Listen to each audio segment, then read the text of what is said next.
What's up, everybody? This is Big Outrage One coming at you guys again for my first Butch Femme official discussion video this week. So I'm really excited about it. I posted my introduction video a couple days ago. So this is my first official discussion video on the topic this week. And today's topic, as you all know from the other panelists this week, is on emotional and verbal abuse.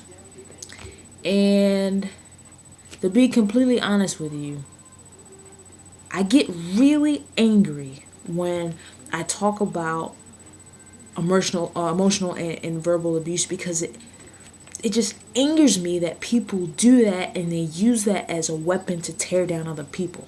That angers me. That makes me upset. So if I get a little angry, a little passionate in this video, forgive me, because whenever I talk about a topic like that, that's kind of what happens. And so emotional and verbal abuse, I haven't personally emotionally and verbally, I've never been in a relationship, so I've never been in the predicament where I have emotionally or verbally abused anyone, and I don't honestly see myself doing that. And people can say, oh, well, you're not going to really know until you try it. No, that's bullshit. Emotional and verbal abuse to me is even worse than physical abuse, because you're leaving scars that's invisible to other people. It's not, you don't have any warning signs or any physical marks that other people can notice and want to help you out. Warning signs that they know that you're being abused. When you're being verbally and emotionally abused, that type of poison is being internalized in a person's mind, and it is destroying the very core of who they are, the very beliefs that they once had, the dreams and aspirations that they had. That people that choose to verbally and I'm gonna be real in this video, so forgive me if I'm cussing and all that, because I can feel myself getting angry right now. Those people that choose to verbally and emotionally tear down somebody else, you are fucking cowards. Because you are using one of the most dangerous tools in the world, which are words, and you're using it to your advantage to tear down somebody else. Because it's psychologically or emotionally or mentally within your own self, something's not right, something's wrong. And it's not even that, you do it by mistake or you don't even know that you're doing it. That's bullshit. To me, abuse is one of the illnesses that people are conscious of, that they know that they're doing. And they might get out of hand and, things happen. And they might say that they don't remember or whatever. But especially when you do it over and over and over again, and your partner mentions it, that you do it over and over and over, and that they don't like it, you know when you were verbally tearing down somebody. You know when you were emotionally tearing down somebody. You're tearing down their dreams. You're tearing down their hopes. You're tearing down anything and everything that they used to have and that they used to value about themselves. You know that you're doing it. And the reason that you know is because you keep doing it over and over and over. It's one of those addictive behaviors, one of those addictive habits that you want to use over and over and over. Why? Because you know that it works. If it didn't work, you wouldn't use it. So you want to control somebody, you mentally and emotionally, verbally, you're abusing somebody, you want control of them. You want to have your way with them. You want to get away with something. It's just an element of control. And it angers me that a lot of women, when they're in these situations, when they're in these abusive situations, it's very hard for them to see a way out. And that's terrible, because those that abuse emotionally and verbally, they dare to use the name of love as their backbone of why they're doing it. They're using love as a blanket to cover over the mental scars, to cover over the emotional scars, to cover over the verbal scars that they're doing to their partner. They're doing it in the name of love. That's bullshit.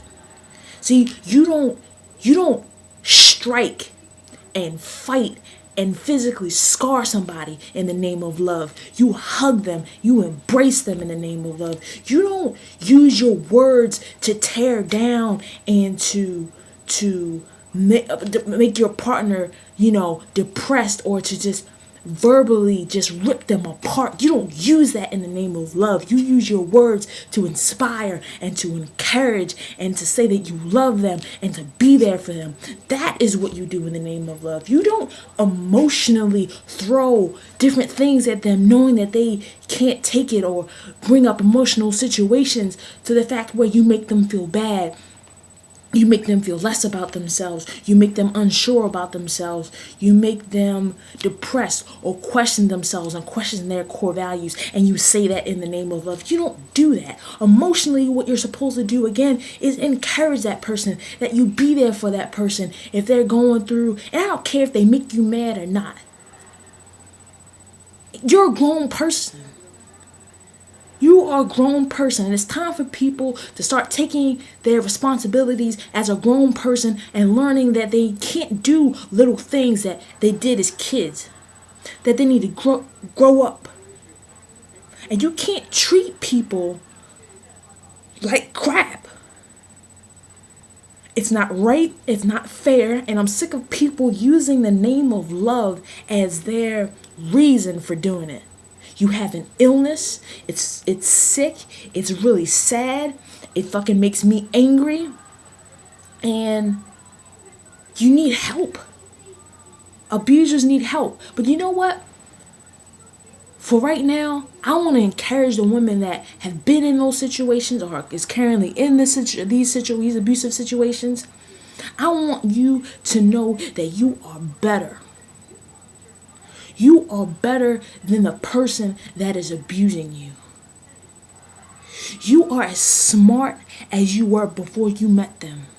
You haven't lost your beauty. You haven't lost the qualities that made you a special person. You haven't lost your ability to love. You haven't lost your values of education, believing in yourself, the dreams that you had, the careers that you wanted to pursue. You still have that. And then while this person is emotionally and verbally abusing you, they're trying to take that away from you. Because if they weren't, they wouldn't do it. Because that's what happens when you emotionally and verbally abuse somebody. You're tearing them down lower and lower and lower and lower and lower till eventually they hit rock bottom. And what happens when you hit rock bottom? You don't have any energy. You don't have any strength left or know how to do anything. So it makes it more easy for them to control you. Makes it more easy for them to say what they want to say and can get away with it. But to those women that are in these type of situations, I encourage you to find an inner core within yourself, that you take the time out, that you go by yourself and you honestly sit back and you think and you try to revive that inner you that used to make you the best person that you can be, the best person that you were. Because if you're in an abused relationship, you're not working or being at the top. You're not being or using the best qualities that you used to have. And the reason of that is because they're using the name of love and you're blinded by love. Love doesn't hurt. Love doesn't want to strike back at you negatively, emotionally. It doesn't want to strike back at you negatively, verbally. Love is rare. Love is real, and it's not supposed to hurt. Hate hurts. And there's a thin line between love and hate. And people can say, it's not really, to the extent, I verbally say, oh no, verbally say some words of one argument cuts down and bring, I might bring stuff up occasionally and stuff like that, but it's really not that bad. You're breaking them down lower. It might start off like as a joke, and it's gonna escalate. It's gonna get worse and worse and worse and worse and worse. So I encourage you, ladies, to stay focused, to find an inner core within yourself, because you are worth it. You are worth it. And that there is somebody out there that will cherish you, that will love you. And that the reason that you have to go through all that crap is because once you get through it and once all that crap is over and you find that special person, you'll realize how special and rare they are, and how much of a rare gift they really are to you. So I send those encouraging words to the ladies out there that are in those type of situations, and I pray the best for you, and know that you are worth it. You're worth it. All right, so that's my take on the subject. I got a little angry, so now I got to cool myself down, and I'm almost at my limit. All right, so rate, comment, subscribe. Let me know what you think. Send me a message, and let me know what you think. And at the end of all of my videos, I want to end it with a quote different from the one that I use for my regular channel. And this time, what I want you guys to do, I want you to laugh as long as you breathe and love as long as you live.